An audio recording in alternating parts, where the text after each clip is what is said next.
ಅಗ್ರಹಾರದಲ್ಲಿರೋ ದರ್ಶನ್ ಅವ್ರನ್ನ ನೋಡೋದಕ್ಕೆ ಸ್ನೇಹಿತರು ಫ್ಯಾನ್ಸ್ ಬರ್ತಾನೆ ಇರ್ತಾರೆ. ಇವತ್ತು ದರ್ಶನ್ ಭೇಟಿಗೆ ಓರ್ವ ಯುವತಿ ಆಗಮಿಸಿದ್ರು. ಮಾಸ್ಕ್ ಧರಿಸಿ ಜೈಲ್ ಹತ್ರ ಈ ಯುವತಿ ಬಂದಿದ್ರು.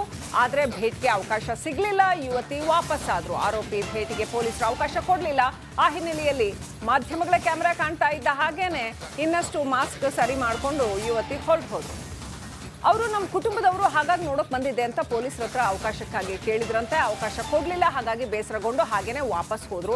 ಯಾರು ಈ ಯುವತಿ, ಏನು ಕುಟುಂಬದವರು ಅಂದರೆ ಹೇಗೆ, ಈ ಪ್ರಶ್ನೆಗಳೆಲ್ಲ ಸಾಮಾನ್ಯವಾಗಿ ಬರೋ ಅಂಥದ್ದು. ಹಾಗಾಗಿ ಇದು ಯಾರು ಏನು ಅಂತ ಇನ್ನೂ ಕೂಡ ಗೊತ್ತಾಗಿಲ್ಲ.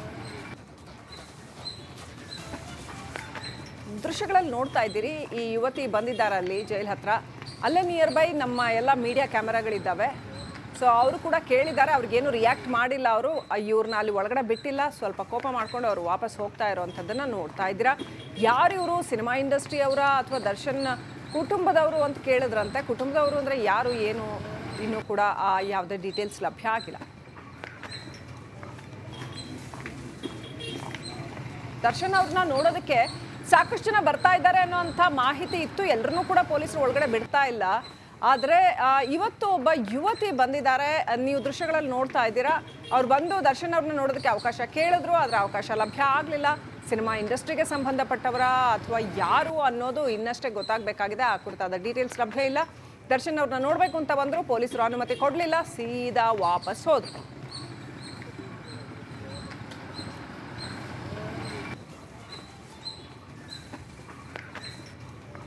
ಸೊ ಪರಪ್ಪನ ಅಗ್ರಹಾರದ ಹತ್ರ ದರ್ಶನ್ ಅವರನ್ನು ನೋಡೋದಕ್ಕೆ ಅಂತ ಸಾಕಷ್ಟು ಜನ ಬರ್ತಾ ಇದ್ದಾರೆ. ಆದರೆ ಯಾರಿಗೂ ಕೂಡ ಭೇಟಿಗೆ ಅವಕಾಶ ಕೊಡ್ತಾ ಇಲ್ಲ. ಯಾಕಂತಂದ್ರೆ ಹೈ ಪ್ರೊಫೈಲ್ ಕೇಸು.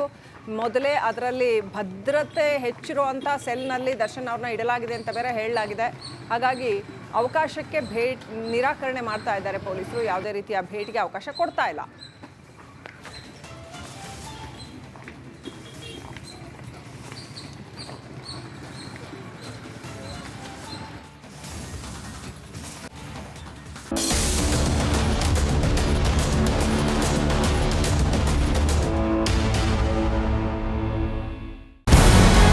ನಮಸ್ಕಾರ, ಕರ್ನಾಟಕ ಪ್ರೈಮ್ ಟೈಮ್ಗೆ ಸ್ವಾಗತ. ನಾನು ಜಯಪ್ರಕಾಶ್ ಶೆಟ್ಟಿ.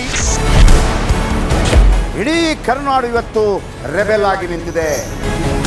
ಈ ಹಗರಣಗಳನ್ನು ಸದನದಲ್ಲಿ ಪ್ರಸ್ತಾಪ ಮಾಡಲು ಕೂಡ ಕಾಂಗ್ರೆಸ್ ಹಿಂದೇಟು ಹಾಕಿದ್ದೇಕೆ? ನಿಮ್ಗೆ ಸಂಬಳ ಅದಕ್ಕೆ, ನಿಮಗೆ ವಾಹನ ಅದಕ್ಕೆ, ನಿಮಗೆ ವೆಪನ್ ಅದಕ್ಕೆ. ನೀವು ಅದನ್ನು ಸೆರೆ ಹಿಡಿಬೇಕಾಗಿದೆ. ನೀವು ವಿದ್ಯುತ್ ಬರ ಇದೆ ಅಂತ ಹೇಳ್ತಾ ಇದ್ದೀರಿ. ಎಲ್ಲಿ ಬರ ಇದೆ ನೀವು ಹೇಳಬೇಕು. ಪಾಕಿಸ್ತಾನ್ ಆಕ್ಯುಪೈಡ್ ಕಾಶ್ಮೀರ್ ಅದು ಎಂದೆಂದಿಗೂ ನಮ್ಮದು. 40 ಮೆಷಿನ್ಗಳು ತಂದಿತ್ತು ನೋಟ್ ಎಣಿಸುವುದಕ್ಕೆ, ಅದೇ ಹಾಳಾಯಿತು. ಮಥುರಾದ ಗಲಾಟೆ ಇದೆಯಲ್ಲ, ಅದು ಸ್ಥಳೀಯವಾಗಿ ಕೂತು ಪರಿಹರಿಸಬಹುದಾದಂಥ ಕಾನೂನಿದೆ. ಅದು ಗ್ಯಾರಂಟಿ ಯೋಜನೆಯಿಂದ ನಷ್ಟ ಆಗಿದೆ, ಲಾಭ ಆಗಿದೆ, ದಯವಿಟ್ಟು ಹೇಳಿ. Dawood Ibrahim most wanted criminal ಯಾವಾಗಾದ ಅಂದರೆ ಇಲ್ಲಿ ತನಕ ಭಾರತ ದೇಶದಲ್ಲಿ ಓರ್ವ ದಲಿತ ಪ್ರಧಾನಿಯಾದಂಥ ಇತಿಹಾಸವೇ ಇಲ್ಲ. ರಿಪಬ್ಲಿಕ್ ವರ್ಲ್ಡ್ ಆಪ್ ಇದು ಕೇವಲ ಅಪ್ಲಿಕೇಶನ್ ಅಲ್ಲ, ಸಮಗ್ರ ಸುದ್ದಿಗಳ ಸಂಪರ್ಕ ಮಾರ್ಗಕ್ಕೆ ಕ್ರಾಂತಿಕಾರಿ ಬದಲಾವಣೆ. ರಿಪಬ್ಲಿಕ್ ವರ್ಲ್ಡ್ ಆಪ್ ಕೇವಲ ಸುದ್ದಿ ಅಪ್ಲಿಕೇಶನ್ ಅನ್ನ ಪರಿಚಯ ಮಾಡ್ತಾ ಇಲ್ಲ, ಬದಲಾಗಿ ಡಿಜಿಟಲ್ ಸುದ್ದಿ ಬಳಕೆಯ ಹೊಸ ಯುಗಕ್ಕೆ ನಾಂದಿ ಹಾಡ್ತಾ ಇದೆ. ಇದೊಂದು ಬ್ರೇಕಿಂಗ್ ನ್ಯೂಸ್, ಪ್ರಭಾವಶಾಲಿ ಕಾರ್ಯಕ್ರಮಗಳಿಗೆ ಗಟ್ಟಿಯಾದ ವೇದಿಕೆ. ರಿಪಬ್ಲಿಕ್ ವರ್ಲ್ಡ್ ಅಪ್ಲಿಕೇಶನ್ ಈಗ ಲೈವ್ ಆಗಿದೆ. ಗೂಗಲ್ ಪ್ಲೇ ಸ್ಟೋರ್ ಮತ್ತು ಆಪಲ್ ಆಪ್ ಸ್ಟೋರ್ ಎರಡರಲ್ಲೂ ಲಭ್ಯವಿದೆ. ಈಗಲೇ ಡೌನ್ಲೋಡ್ ಮಾಡಿ.